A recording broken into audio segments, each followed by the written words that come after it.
Kaza neza kuri Elize TV Media. Nitwe Elize.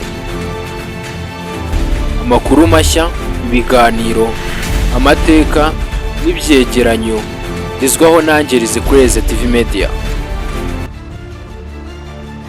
Uyu mukino urahambaye cyane kandi uratangaje rwose, akaba ari umukino ukunzwe n'abantu benshi cyane ndetse n'abatari bake, uburyo uremetsemo ndetse n'abakinnyi bawukina, uburyo bagaragarira amaso n'ukuntu biba bitangaje ndetse ubona bisa nk'ibiryoheye amaso.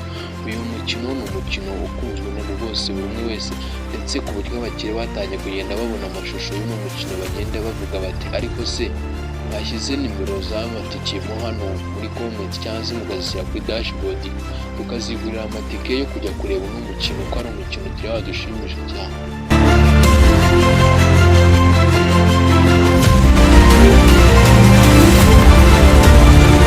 Gusa nubwo bimeze gutyo, uno mukino abantu bawureba cyane ubatera ubwoba ndetse kandi benshi ugatuma banikanga abantu bagira umutima woroshye cyangwa se barwara n'izindi ndwara zoroheje, bitewe n'uko uno mukino ari umukino ukorwa rwose ubona yuko abantu bari kuwukina bari kwikubita hasi bigoye, cyangwa se bamwe mu bantu batinya ibintu bisa nk'ibitangaza bakabona bamwe mu bantu bari gukina uno mukino ukuntu bangana, indeshyo yabo n'ingano yabo, ibyo bikabatungura ndetse bikanabakanga ku buryo bibatera ubwoba.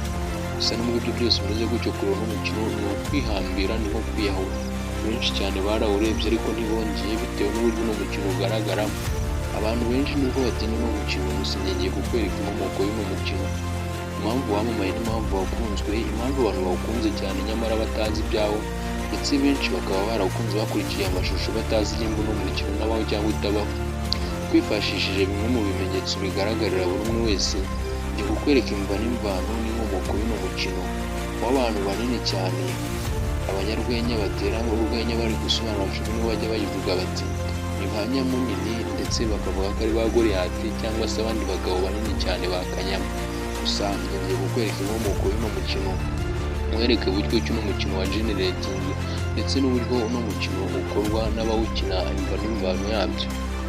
Kwibutsa iyi ni Elize TV Media uteze amatwi, uri kukugezaho iki kiganiro ndelize n'imbaraga za subscribe ukadutangire kugira ngo ubanze urebe ino foto nariye screenshot. Nimba uri kubona hano neza, uri kubona ijambo ryanditseho ngo AI generated. Mu buzima busanzwe AI ni artificial intelligence, mu kinyarwanda ni ubwenge bwo gukorana cyangwa se ubwenge buhimbano butigeze bubaho. Ubu bwenge bwa AI generated akaba ari ubwenge buri gukoreshwa mu bintu bitandukanye cyane ndetse hirya no hino. Ubwo nyifushyiramo AI cyangwa se artificial intelligence utangiye kumva iby'uno mukino.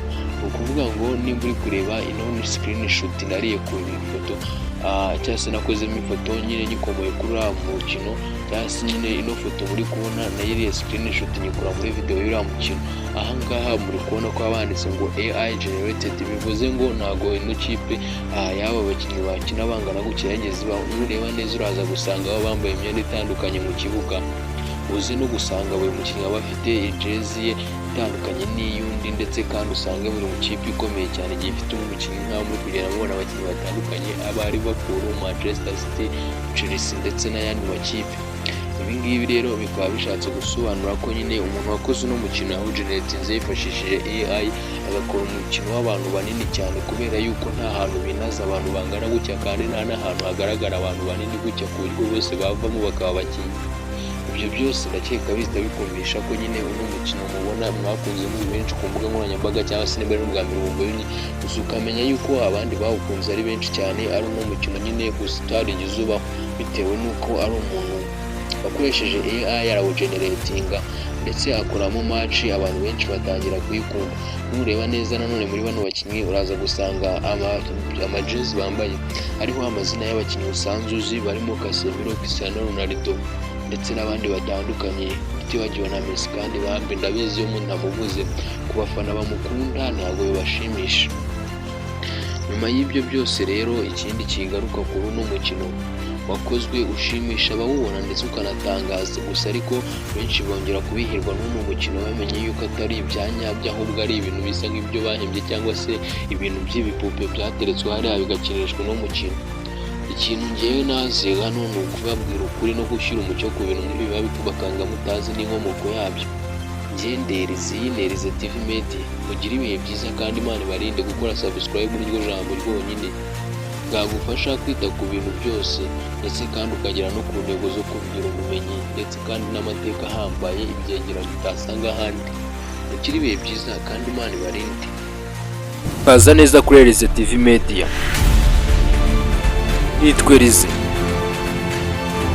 Amakuru mashya, ibiganiro, amateka n'ibyegeranyo bizwaho nanjye Rize kuri Erize TV Media.